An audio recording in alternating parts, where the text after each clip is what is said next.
The Inflation Reduction Act proposed a lot more than just reducing inflation. It was also the largest climate bill that passed with bipartisan support that has the power to potentially decrease carbon emissions 10 times any other bill ever passed in the United States. But is it enough? And how will that impact the trucking and transportation industry? Today, we are starting on a series of episodes with myself and John Gillie to explore this act in further detail. And this is a short episode, but dripping with really valuable content, so don't miss out on a single second.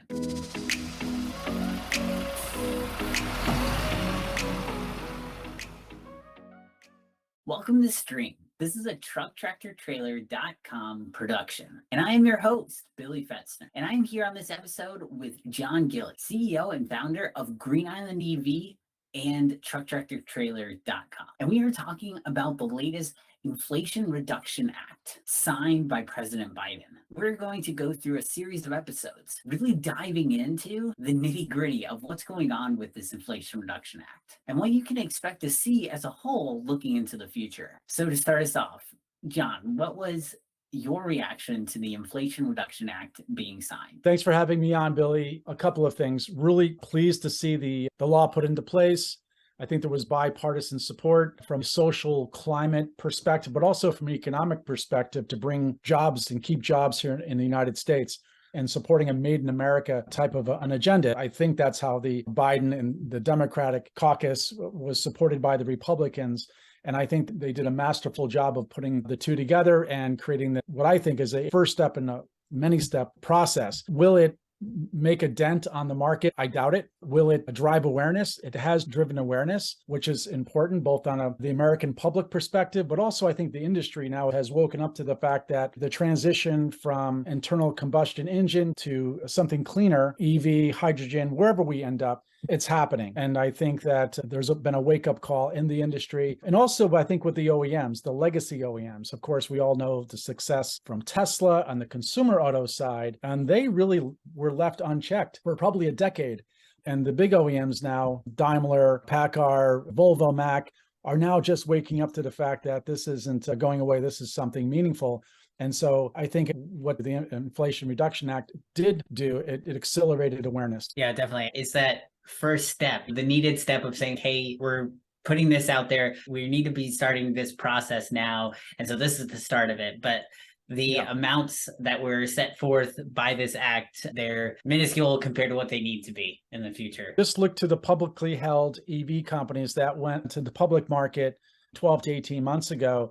They've all been hammered. Some of these companies are trading at 1% of their peak value. And in most cases, they're down 90 to 95%. And I think it's because Wall Street, the analysts, were really disappointed in the numbers that were set aside to drive the adoption of EV.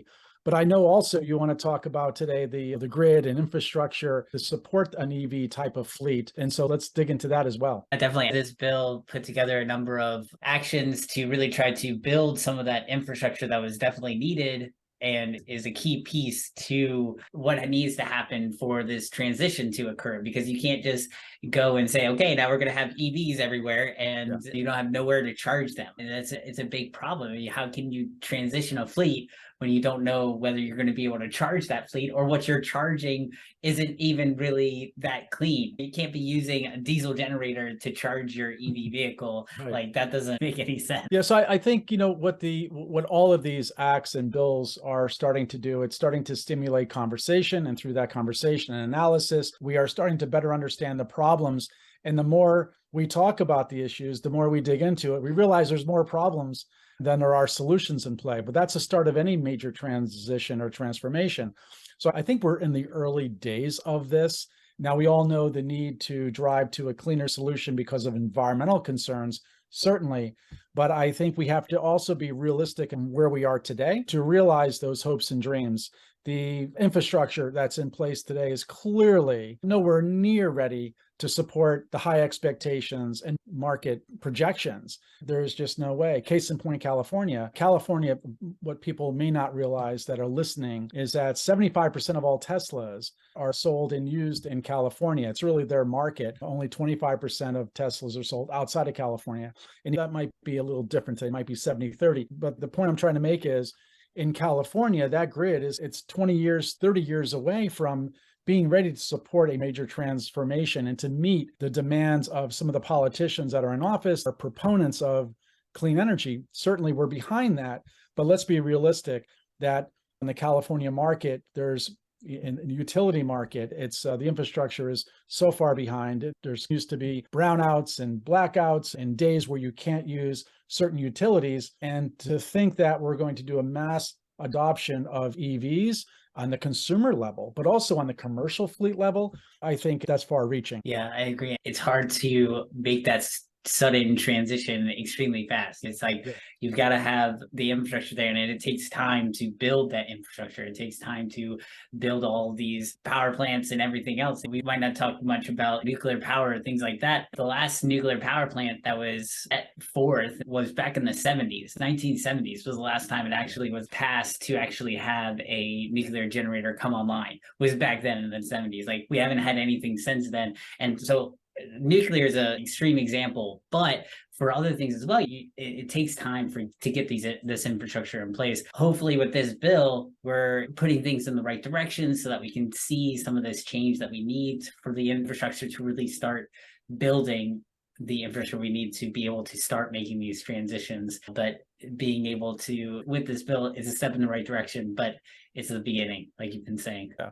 And those valid points, Billy. And I love the conversation thinking outside of the box here with nuclear. And we've talked often about hydrogen coming online now and being acceptable. We're starting to become acceptable in the market in the commercial application space. I would look to two markets for your listener. I would focus on two markets. What is California doing? Certainly. What is New York doing? Of course, I'm based in New York. I'm biased. I'm pro New York. I'm pro New York City being the first full electric city.